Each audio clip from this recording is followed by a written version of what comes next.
Are you the type of employee that a boss would like and want to have a good relationship with? It's absolutely important to have good relationships. As a conflict analyst for the last 30 years, helping organizations, teams, and leaders to have better working relationship, I know how important that is. So let's get started today on what's happening at work. So we're always wondering about the relationships at work because we there is that saying that people don't leave their jobs, they leave their leaders. What if your relationship with your employees could be enhanced as a leader that would allow you to have that better relationship and create the opportunity for them to work for someone they like, someone that uh, gets their back, someone who knows them, someone they trust and believe in. On today's episode of What's Happening at Work podcast, we're going to focus on that. And so I want to welcome you to What's Happening at Work podcast. My name is Joyce Odidison, host of the podcast. And today we're going to delve into the kinds of relationship that we would ideally like to have at work. Just think, you have a boss, and everybody does. Everybody have a boss. Even if you're a boss of yourself, everybody have a boss. But what if you had a boss that you could work well with, that you could have a good working relationship with? How would that change your work at your day at work? How would that change the way you feel about coming into work? How would that change the things you would go the extra mile to do? Because it's the little things that we do that makes a big difference. And today we have a guest with us. So Joe Rockey is an expert with HR and leaders, teaching them how to have better work relationships. And today he's joining us to explore some of the things that he's been doing with leaders. I'm going to invite Joe to tell us a little bit about his work, how he got into this work, and give us some tools that you can take back to your leader and you can also use for yourself, because there are two sides to this relationship. It's not just your boss, it's you too. Are you the type of employee that a boss would like and want to have a good relationship with? So let's get started today on what's happening at work, and of course keep watching up other episodes for more exciting topics. Joey, welcome here. Well, thank you for having me, Joe. I'm very excited to be on What's Happening at Work. It's a very important thing at the end of the day, which is that relationship that we have with our coworkers and our bosses and our employees. Hmm.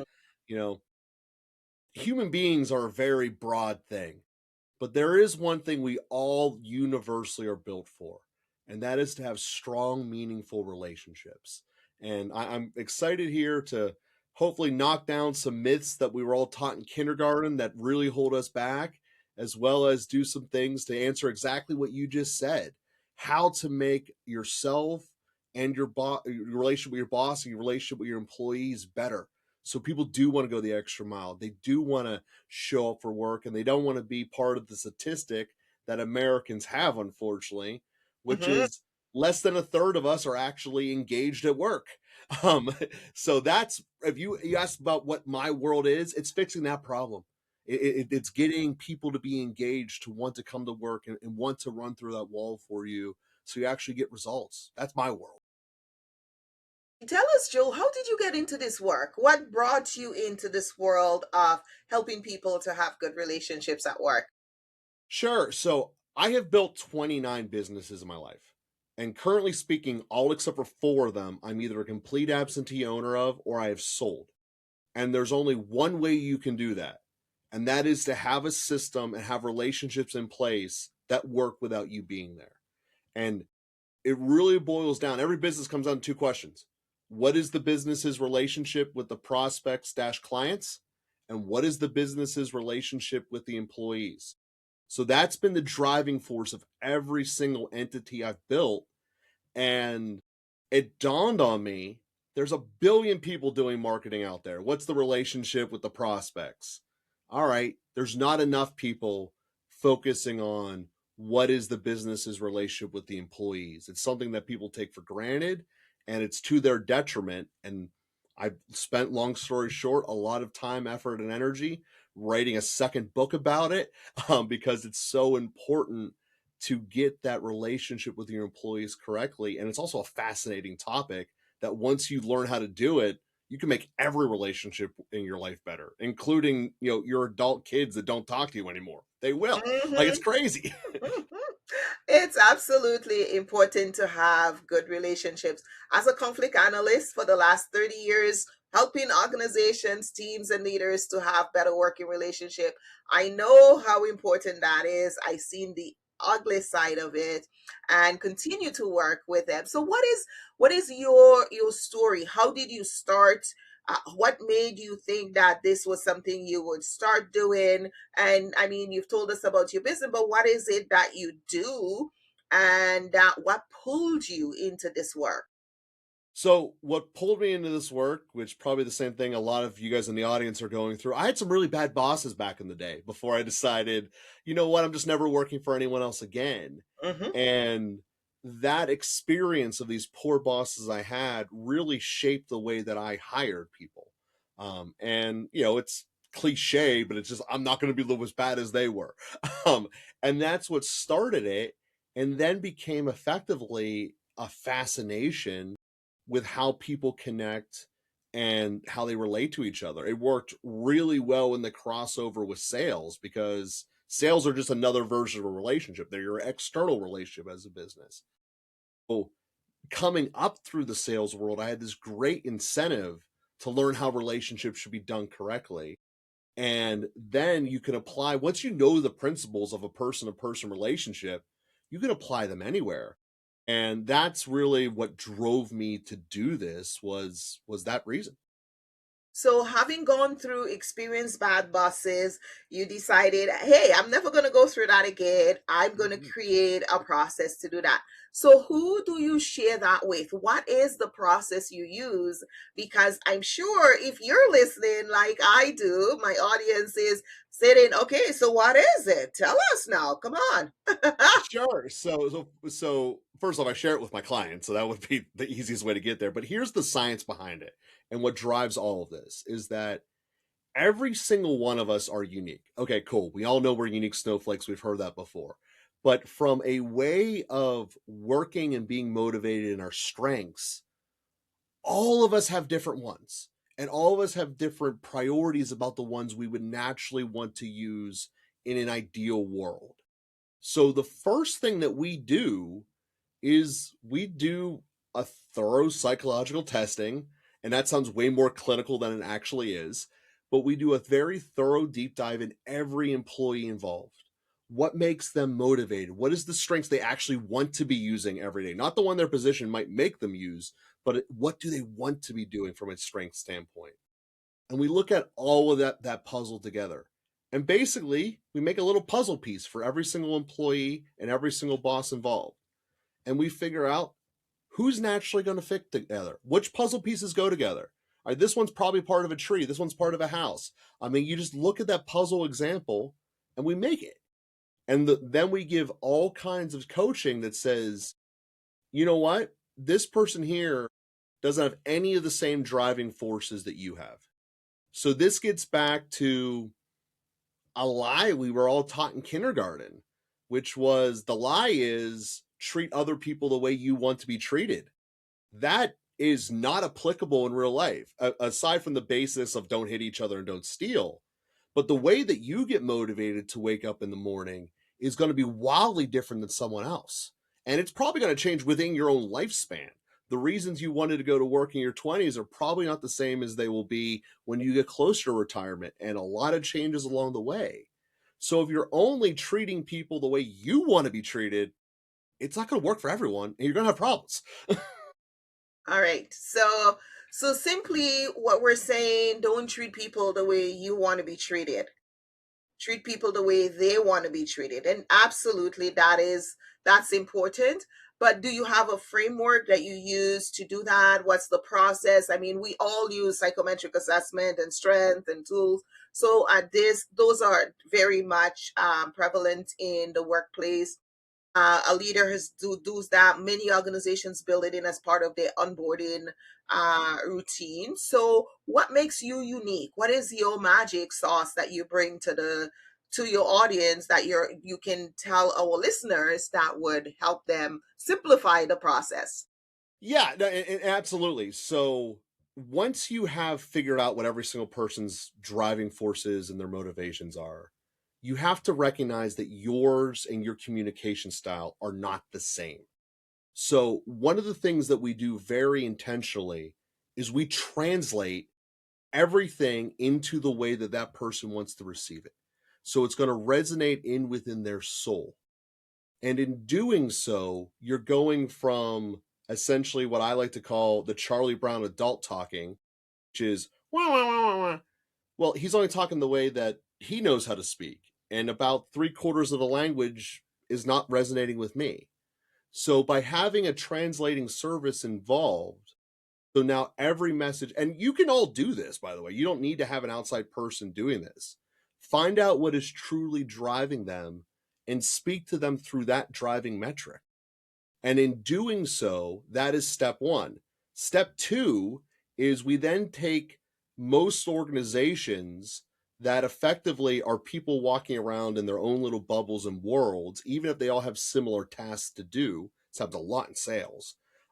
They're not actually helping or interacting with each other. If anything, they're competitive with each other. You know, I can't let you get that listing on Grant Street because I need to get that listing on Grant Street. That's the mentality. I can't let you talk to this person who's walking on this car lot because they're my sale. You know, you get this very individualistic inner competition going, and we get that all removed. And the way we do that is by creating a team incentive.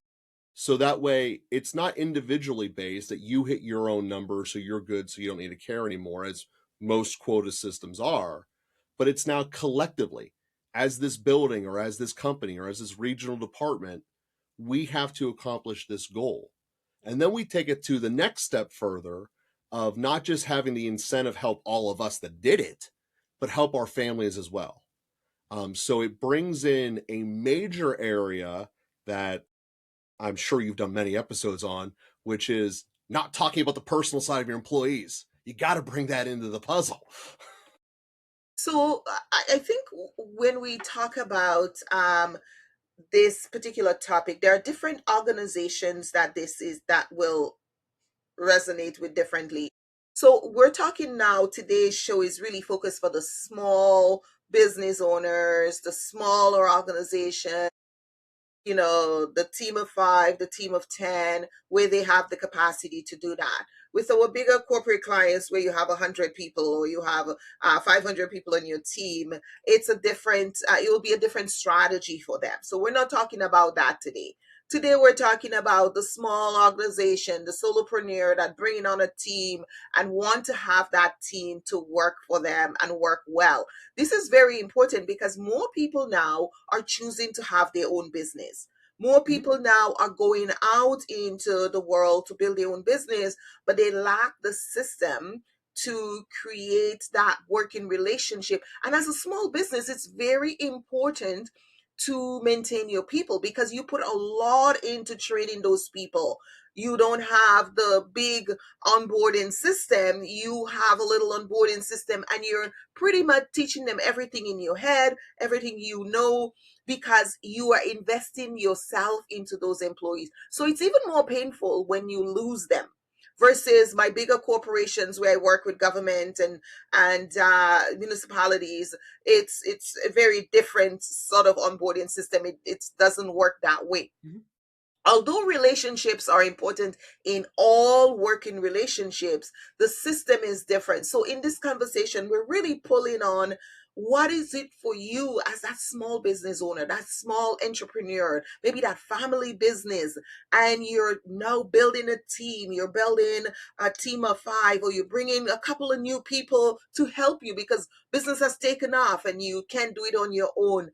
How do you create a system to ensure that these people feel liked, they feel wanted, they feel valued, Hmm. And they are your communication skills, because it's different when it's just you in your business, but when you bring in another person, you have to communicate, understand what are their needs, who is this person, what are their skills, because the resume isn't always the reality. So now assessments make sense. So we're talking more like personality type assessment, maybe a Myers-Briggs, maybe a DISC, a more inexpensive type of assessment for organization, for the small business, strength finders. These kinds of assessment, even true colors, will help them to get an understanding of who their employees are, their communication style. And there is even a book that talks about the love language at work. I know it was done for marriage, and he's brought the second version out in for workplace. Understand their love language, what makes them feel valued, what makes them. And this is such an important topic, Joe, because I used to do a lot of face-to-face workshop, and even now I do virtual, and I always ask my team, how many of you feel valued at work? And it's always that 20%, because the other 75% don't feel valued. So Hmm. this topic is so important. So let's talk little bit about how to make people feel valued, how to make them feel heard, and also what I hear from the small team lead is getting them to communicate with you, share their thoughts, creating that safety. So tell us a little bit about what you do in those situations. As the one who's in charge, as the owner here, you have to recognize that there is this dynamic that you are their boss, and a lot of people, that's a hurdle. Like, I just want to be best friends with everyone. No, your relationship with them is not the same as the business's relationship with them.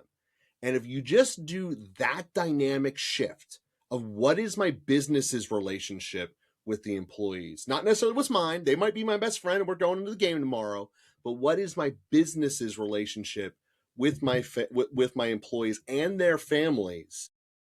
That one little trick, that one little shift, that will frame everything for you. And then all these other things that we talked about can now fall into place. All these strength assessment results, all these goal results, and orienting people correctly. And to get your specific question of how do you get them to open up and talk, what I find is physically taking them to a different setting works.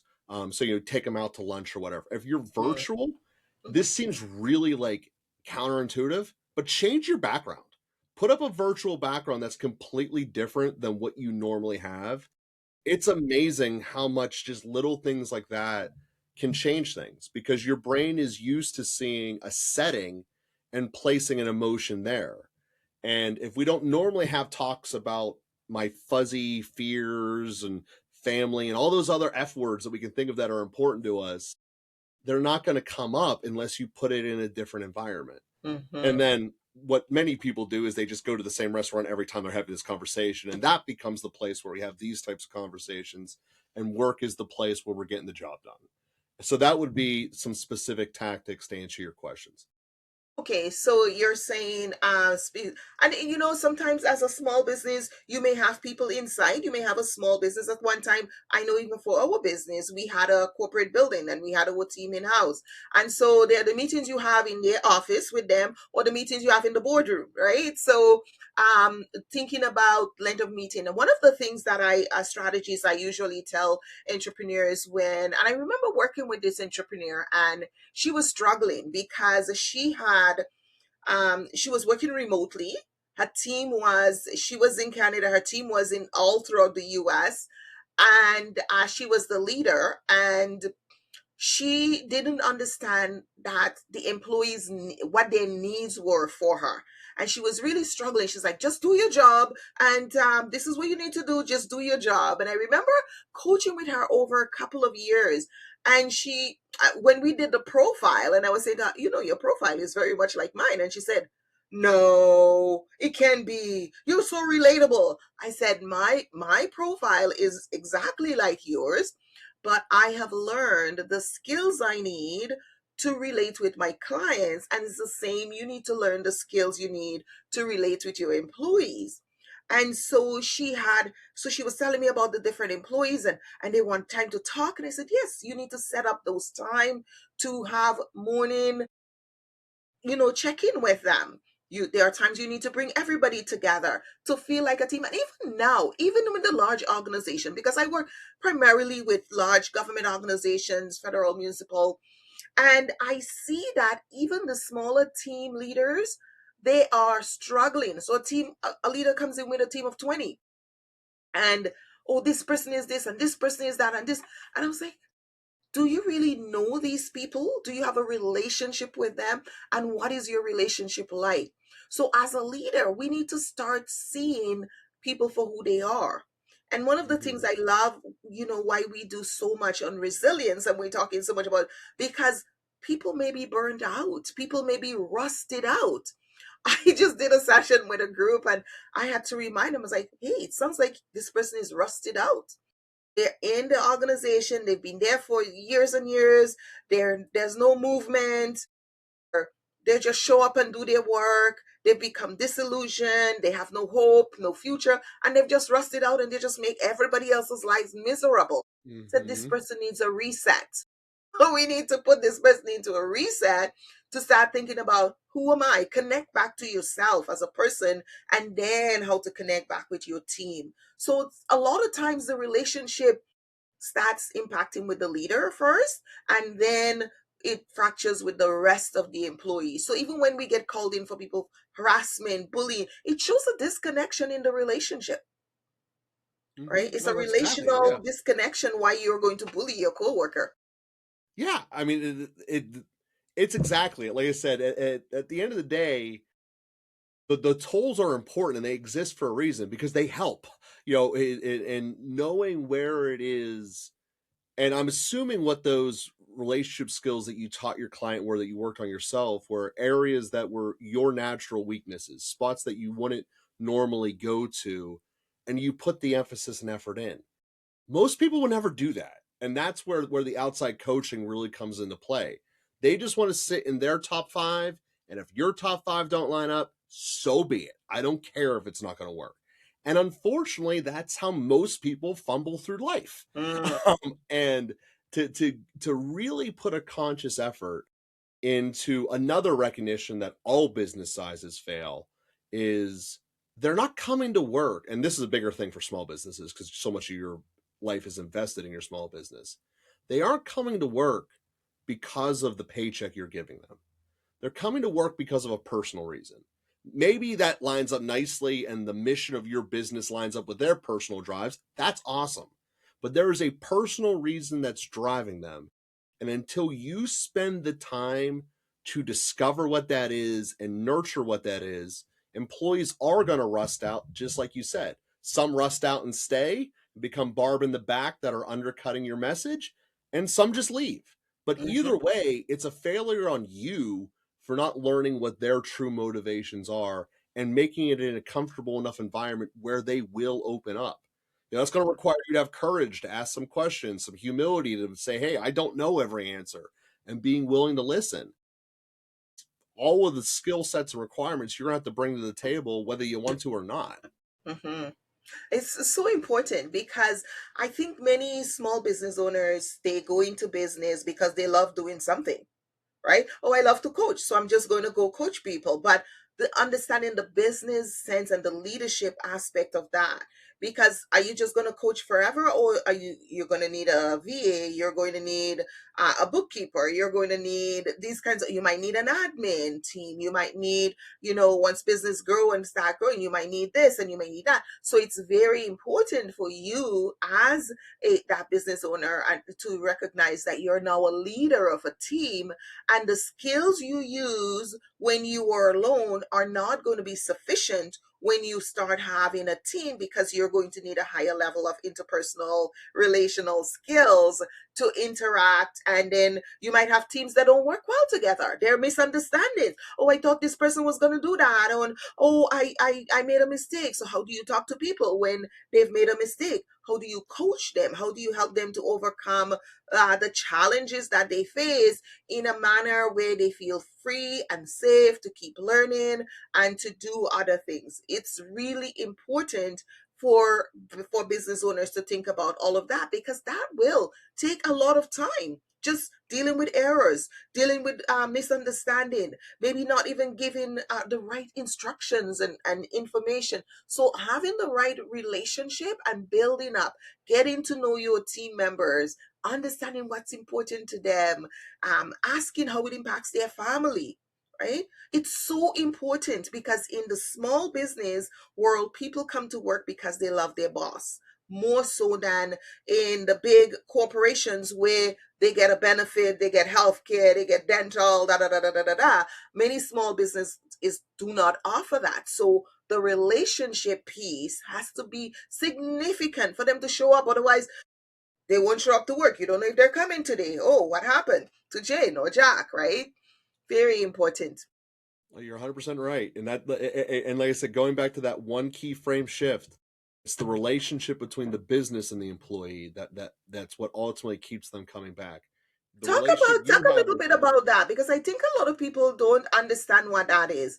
The relationship between the business and the employees, because they think if they have a relationship, especially with solopreneurs, because it's not until your business is incorporated and it's an identity, and it's now IRS talks to that entity or CRA, that you really recognize your business is an entity. If you're a sole proprietor, your business is you. So what are the two relationships and how do they differ? Let's talk Well, about that especially as for a the audience. solopreneurs too. So this is one of the things that you might have heard on other advice, build your company with the exit in mind. Hmm. And that is the difference between building a business that has a chance of lasting without you versus you building a glorified job, which is a trap that many solopreneurs can get into. You just build a job that's you do everything, you don't have any outside help. Well, that's not going to work. I can tell you outright that will not last the test of time. Hmm. But if you are building a job or a business that goes beyond the job and will have people in it, other people involved, even if you just start out with hiring outside companies as suppliers, but you're still having trusting them and relying on them. That's not that much different for the sake of this conversation than your direct employees. It's just semantics about how they get paid. They're still listening to you. They still need to get the job done. And they still need to have things there. But the most important part is your business is more than just the structures, more than just the output of what you do to your employees, but it is also separate from you. Hmm. And Yeah. that's the key thing, is that if I weren't here as the business owner, what would the business expect out of this person in this position? Doing that divide is how you really start the mindset shift. And that's a very simple way of asking the question. If I weren't here, what would the business expect out of X? And if that is a reasonable answer, good. If it's an unreasonable answer that you wouldn't accept the other side as an employee, you got to figure out why. And then you got to put the work in to fix either the position or the person, depending upon what the situation is. That's a really good way to explain it, because I find myself having those conversations sometimes with my team. It's like, the business have an expectation. You're representing the business, and your work needs to be reflective. And we purchase this. If we're going to purchase this, is it a good use of the corporate dollars? So we are stewards of the corporation. And when you work and you put in your hours and you put in good hours, you're being a good steward of the organization. That means the corporation can continue to pay you and continue to hire you and grow a team. But if you're not being a good steward, then we're wasting time and money. And as a small organization, a small business, we don't have the big bottom line to add those things up. So we need to be very efficient, and we need to be adaptive, and we need to grow, change. We need to adapt with change. We need to identify what's happening in the market and always be looking at growing our market share. So having those conversations is very important for the business. And then how I relate with you as a person. I am your boss. You work with me. I appreciate the strengths that you bring. I value that, and I need us, to create a place that's psychologically safe, that you can tell me when there is an error, that you feel safe to tell me about this mistake, or you feel safe to tell me where there's a problem, where we might shift things, how we might grow, because you're part of this business, and together we're creating something amazing. Joe, thank you for this conversation. It was great to have you on the show. Where can people reach you? Well, the easiest way to reach me is at elitebusinesscruises.com. That's elitebusinesscruises.com. So what does Elite Business Cruises do? Well, what we do is a lot of the stuff that we just kind of outlined here is we figure out what the personality types of driving at your individual team or business is. We then align everyone to be going in a common goal together. And then we celebrate the success of that common goal on a cruise, hence Elite Business Cruises. We're a consultancy firm that puts you at sea. Joe, this has been a great conversation, and we don't always talk about small business here because we serve multinational and companies. But this is such, for us as entrepreneurs and small business owners, this is a very good conversation to be having. So if you have someone, a small business owner, or you own a small business, this is a great episode that will relate to you. So thank you for being here with us today on what's happening at work, because we all work, whether you work in a small business or you work in a large multinational corporation, it's still work, and we need meaning and purpose and good, healthy relationships. Thank you, Joe. Have a wonderful rest of your day. Perfect. Thank you. And thank you all for listening. Yes.